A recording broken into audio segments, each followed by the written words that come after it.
না দেখো ময়ূক, মমতা ব্যানার্জির রাজনীতি বরাবরই খুব ইনস্টিংক্টিভ রাজনীতি।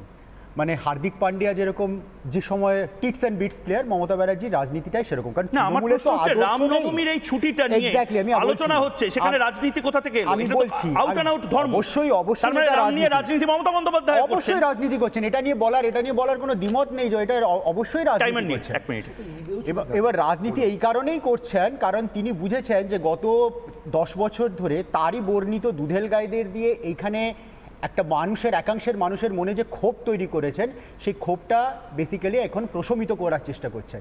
সেটাই মমতা ব্যানার্জি এই মুহূর্তে চাইছেন। এটা ভোটের গিমিক। মমতা ব্যানার্জি বরাবরই ভোটের গিমিক এরকম দিয়ে থাকেন। এরকম এটা নিয়ে আমি কিছু নতুন কিছু দেখছি না এটাতে।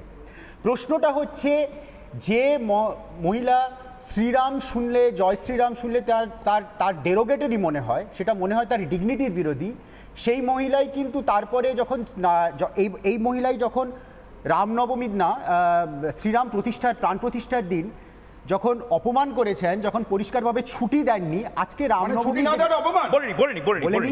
বলেনি ছুটি দেননি, সারা ভারতবর্ষে ছুটি দেওয়া হয়েছিল, ছুটি দেন। আজকে রামনবমীর দিন ছুটিটা দেওয়া হচ্ছে এই কারণে, কারণ এটা হচ্ছে বেসিক্যালি একটা রাজনৈতিক গিমিক, এর বাইরে কিছু নয়। এটা রাজনৈতিক গিমিক, এর বাইরে কিছু নয়। আমি আজকে বলছি যে রামধনুটা রংধনু হয়েছিল কেন? আজকে আমি এই মঞ্চ থেকে দাঁড়িয়ে জিজ্ঞেস করছি, আজকে তিনি রংধনু পাল্টে আবার রামধনু করে দেবেন পাঠ্য বইতে? এই প্রশ্নটাও রাখতে চাই। ভাস্করদা আমি দেখিনি কোথায় আমি আচ্ছা দেখেননি, ঠিক আছে আপনি মশাই কিছু দেখেন, আপনি দেবদূতের মতো মশাই কি বসে আছেন বলুন তো? আপনি কিছুই জানেন না, কিছুই দেখেননি। আচ্ছা আমাকে ভাস্কর একবার দেখুন আমি আপনাদেরকে থামাচ্ছি, তার কারণ তিনজন যদি একসাথে বলে তাহলে শোনা যায় না। আমি ভাস্করদা আপনার হয়েই কথা বলছি। ভাস্করদা আপনার হয়েই কথা বলছি। আপনারা যদি বিরক্ত করার থাকে তাহলে আপনি কথা বলুন। না কেউ কাউকে বিরক্ত করবে না, আমি পয়েন্টটা জানার চেষ্টা করছি। কোন সরকার যদি কাউকে ছুটি দেয়, কোনো দিন ছুটি দেয়, সেটার উদ্দেশ্য কি হতে পারে তার জন্য আপনাদের বিশ্লেষণ আপনাদের কাছে। ভাস্করদা তার কারণ শুনে নিন, আপত্তি আছে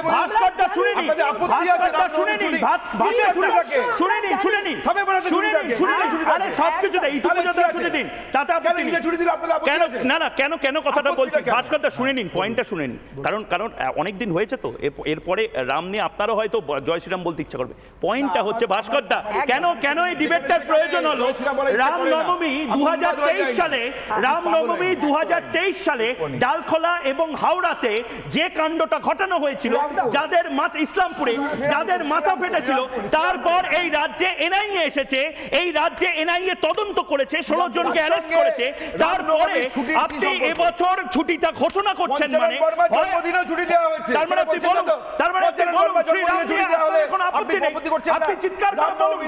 চিৎকার করে বলুন জয় শ্রীরামে কোনো আপত্তি নেই। জয় শ্রীরাম মানে আরে জয় শ্রীরাম নিষিদ্ধ শব্দ? জয় শ্রীরাম কি কোনো পর্নোগ্রাফিক শব্দ? জয় শ্রীরাম কি কোনো নিষিদ্ধ রাত 11টার পরে বলার শব্দ? আপনি জয় শ্রীরাম বলতে পারছেন না। বাংলার মানুষ যারা রামনবমী পালন করে তাদের জন্য আপনি ছুটি ঘোষণা করছেন, আপনি জয় শ্রীরাম বলতে পারছেন না। আপনি ঈদের সাথে কম্পেয়ার করছেন। সেটা আমার কাছে ছুটির দিন একটা, তাতে আমার কাছে কি যায় আসে না। ছোট করে 10 সেকেন্ড আমি তারপরে দেবাশিসদার কাছে যাব। 10 সেকেন্ড রাজর্ষি কি বলবেন? কিভাবে পালন করব সেটা তো আমার ব্যাপার। সেটা আপনার ব্যক্তিগত ব্যাপার হওয়া উচিত ছিল। নবান্ন থেকে বা গভর্নর সিগনেচার নিয়ে কে বলেছে দীপাবলিতে আপনি শুনুন ভাস্করদা, দীপাবলিতে ছুটি না দিয়ে দেখান। আবারও বলছি, চ্যালেঞ্জ করছি, ভাস্কর সিনহা রায় চ্যালেঞ্জ করছি, দীপাবলিতে ছুটি না দিয়ে দেখান। কেন ছুটি দেবে না? সুতরাং ওইটা বলবেন না আপনাদের জন্য দীপাবলিতে ছুটি যাচ্ছে। রামনবমীতে তাহলে আপনি বলুন রামনবমী আপনার কালচার বলুন আপনি। আরে রামনবমী আমার কালচার কি কালচার হবে না সেটা? আরে যে জিনিস আপনার কালচার নয় তার জন্য ছুটি দিচ্ছেন কেন? রামনবমী যদি বাংলার কালচার না হয় তাহলে ছুটি দিচ্ছেন কেন?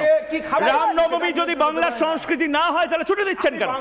রামনবমী যদি বাংলায় ওতপ্রোতভাবে যুক্ত না থাকে ছুটি দিচ্ছেন কেন? রামনবমীর মিছিলে আপনারা বলেছিলেন, মমতা বন্দ্যোপাধ্যায় বলেছিল, সেই এক একটা করে প্রতিক্রিয়া শোনাবো, আপনারা বলেছিলেন রামনবমীর মিছিলে দুষ্কৃতিকারীরা থাকে, তাহলে ছুটি দিচ্ছেন কেন? তাহলে আরো বেশি করে দুষ্কৃতীরা আসে তার জন্য ছুটি দিচ্ছেন, তার মানে আরো বেশি করে যাতে দুষ্কৃতীরা আসে তার জন্য ছুটি দিচ্ছেন। রাজশ্রী, তারা বিজেপির যে মিছিল ময়ূকদা, আমি মনে করিয়ে দিতে চাই, ভাস্কর ঠিক আছে, শুনে নিন। ভাস্করদা ভুলে গেছেন মাননীয় মুখ্যমন্ত্রী মমতা বন্দ্যোপাধ্যায় বলেছিলেন ভারত সেবাশ্রম সংঘকে দিয়ে যে ওরা আজকাল দাঙ্গা করে, তো কারা সাম্প্রদায়িক সম্প্রীতিকে করে আমরা জানানি।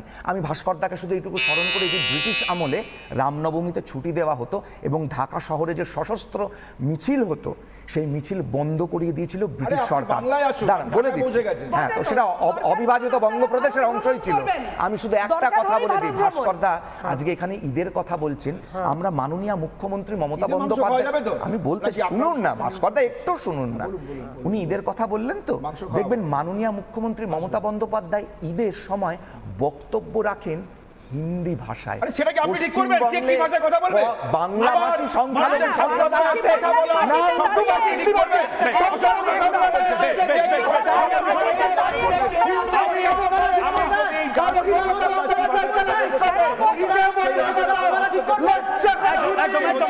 আমি একবার চেষ্টা করব, আমি পিসিআর কে বলবো যে তৃণমূল কংগ্রেসের বেশ, আমি আবারও বলছি, সবাই গোটা বাংলায় এই মুহূর্তে কয়েক লক্ষ মানুষ দেখছে, ইউটিউবে দেখছে, আপনারা একে অপরের ওপর কথা বললে শোনা যাবে না।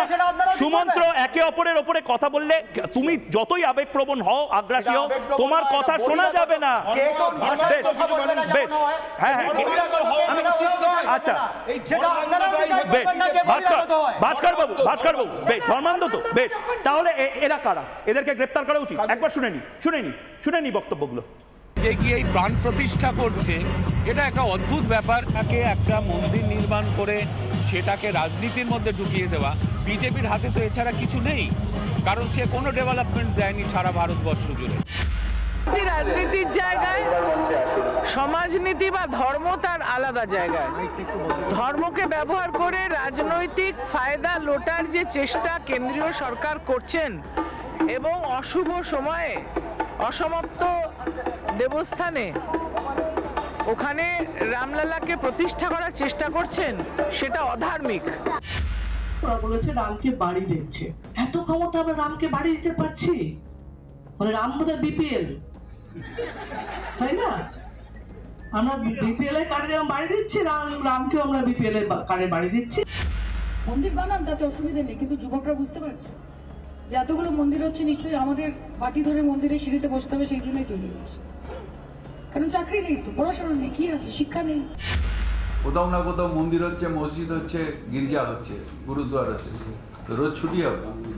রাম মন্দির হচ্ছে, যারা করছেন তাদের ধন্যবাদ, মানে তাদের শুভেচ্ছা, কিন্তু তার জন্য ছুটি কেন? মানুষের কোনো ইন্টারেস্টই নেই।